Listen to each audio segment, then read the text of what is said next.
Hey YouTube, so it's Samara, again, from the Round the World Dream. That's the name of my website. And I'm basically here to help you make your round the world dreams come true. And so, I wanted to make this video about why I decided to quit my job to go travel the world and kind of how that impacted me.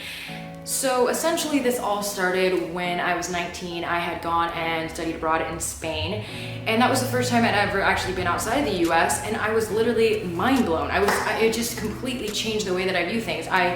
Before that, was afraid to leave my hometown to go to university. I actually went to a university very close to where I'm from.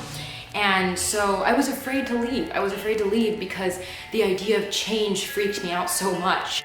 But I decided to go anyways and study abroad because I knew it was one of those things that you have to do, that, it's life-changing, it'll change your life, it'll help you grow as a person. So I did, I went, and it was the first time I had ever been outside of the US other than Mexico. So yeah, after that ended up just deciding I don't want to stop traveling. After that actually studied abroad a second time in Korea, and after that I knew that part of me wanted to keep traveling. I in my mind knew that I wanted to travel the world for a year. When I was in Korea, I had actually been studying abroad there, like I said, and I decided to go to a nearby island called Jeju Island on my own. That was the first time I'd ever traveled solo, and that was for spring break. And I met this guy in my Airbnb hostel type place that I was staying at, and he was like in his 30s, and he basically had told me that he had quit his job to go travel the world for a year. And I was just like, wow, people do that? I didn't even know people did that. And so after meeting him, it just really started, getting my mind thinking, like, how can I make this a reality? So from there, that's kind of where the dream was born, the true dream. I knew I wanted to travel, but not to that extent, that I just thought, wow, someone else is doing this, why can't I? So, I did end up getting a job outside of college, and it was kind of like, I still didn't even know for sure that I was gonna do this as quickly as I thought I was going to. Originally, I thought I was gonna move to New York after I graduated, but that did not happen. I ended up getting a good job, and it ended up paying me a lot more than I was expecting to get paid out of my first year of college. And so after that, I ended up saving up enough money to go travel the world for a year. And that's kind of how I started my whole thing. But when I actually quit my job, it wasn't because I was unhappy. I was actually quite happy with my job. I was doing well. Everything was going right in, my city. And I was very involved with a lot of different activities as well.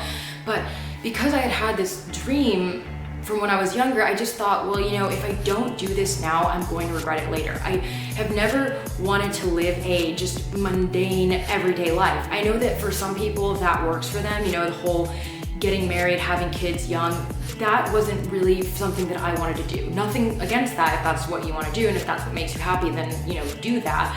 But for me, I just always envisioned my life doing something like crazy, living a crazy life. Probably mainly because of my dad. My dad lived a very exciting, crazy, adventurous life, and so growing up hearing his stories, it really inspired me to live a very similar life. So that's kind of what inspired that, And so, yeah, when I was gonna quit, it was quite difficult. It was because there was a part of me that almost didn't want to leave, even though I had this dream for a while. And then I kind of just finally, made the decision, like, I need to do this or I'm gonna regret it. So I had to do it despite the fact that I wasn't even 100% sure it was the right decision. And to be honest, when I did finally quit, my managers were actually really proud of me. They were like, wow, good for you. You're doing something that not a lot of people are, capable, not that they're not capable, but they're afraid to do. People are afraid to do this kind of thing, and you're just kind of taking life by the horns and you're going and doing it.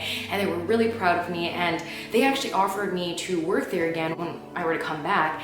And the thing is that I was actually talking to my manager, and she had told me that her brother did something similar, and that when he left, he actually got like so obsessed with scuba diving, like fell in love with scuba diving, and then moved to Bora Bora to teach scuba diving for years. So him picking up and leaving and traveling the world ended up in him moving to Bora Bora. So I kind of told them, like, I'm not really sure what's gonna happen, I don't know, maybe something similar will happen to me. And And now I didn't move to Bora Bora, but I definitely feel that traveling the world did change the way that I view things. It very much changed the way that I view success. It changed the way that I feel about the things that I need to do in terms of what kind of society dictates I need to do. And it also made me have a very much more entrepreneurial spirit, you know? I came back and I'm doing a lot more entrepreneurial things that I probably wouldn't have done if I had stayed with that job and not continue to go travel the world. So it really did change my life. I'll get more into that in a different video, but I did kind of want to give you guys why I decided to quit and what the result of that was. And you know, if that's something that appeals to you, just know there are people doing it. I'm one of them. People are quitting their jobs to go travel the world for a year, and a lot of them end up never going back to corporate. So they just keep traveling for years and years. So it does happen, it's a thing. So hopefully, you know, this travel channel, if you stick with it, will be able to help you achieve that kind of dream. And even if you don't want to travel for years, and you just want to travel for a couple of months or, you know, a few weeks, my advice is still gonna help you. It's gonna help you be able to kind of decide what you want to do in a city or a country, and just how to do it as cheaply as possible, especially if you're like me and you're kind of more on a backpacker budget, so to say. Anyways, I hope you guys like this video. If you guys have any questions or concerns, feel free to leave it in the comment section below. I will once again leave my website in the description, as well as my Instagram, Samara.that.world. And feel free to go ahead and follow me on Instagram, like this video, and subscribe. Thank you guys so much. You have a wonderful day or night wherever you are.